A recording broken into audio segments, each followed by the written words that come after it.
So very good evening all, welcome to young India academy online classes.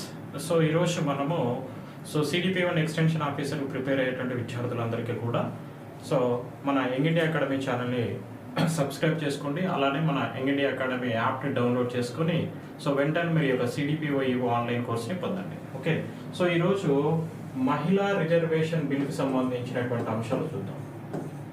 మహిళా reservation చట్టం. మహిళా reservation చట్టము 2023లో చేశారు ఈ చట్టాన్ని.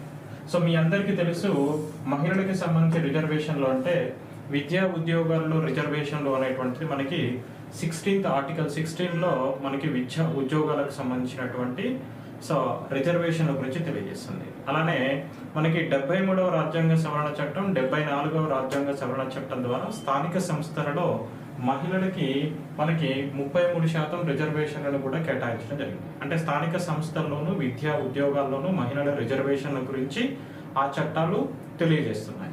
అలానే మరి మహిళలకి చట్టసభలలో రిజర్వేషన్లు అందించడం కోసం 2023 సంవత్సరంలో మహిళా రిజర్వేషన్ చట్టము అనేటువంటిది చేశారు. దీనికి గాను ఈ చట్టాన్ని 106వ రాజ్యాంగ సవరణ చట్టము అంటారు. అది 2023లో చేశారు. దీనికి సంబంధించిన బిల్లు అంటే 128వ రాజ్యాంగ సవరణ బిల్లు అంటారు. ఈ బిల్ని మనకి 2023 సెప్టెంబర్ 19న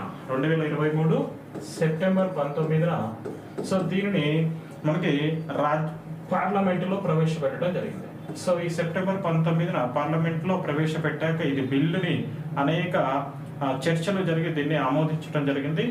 అసదుద్దీన్ ఓవైసీ అలానే మనకి ఇంతియాజ్ అలీ అనేటువంటి వ్యక్తులు దీన్ని వ్యతిరేకించారు, ఈ మహిళా రిజర్వేషన్ బిల్ని.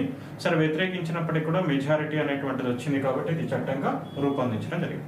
ఈ చట్టం ఏం చెప్తుంది అని అంటే మనకి లోక్సభలోను అలానే అసెంబ్లీలోను, చట్టసభలో అంటే లోక్సభలోను అసెంబ్లీలోను మరియు ఢిల్లీ అసెంబ్లీలో మహిళలకి 33% రిజర్వేషన్లను ప్రసాదిస్తుంది. మహిళలకి 33% రిజర్వేషన్ని అందిస్తుంది.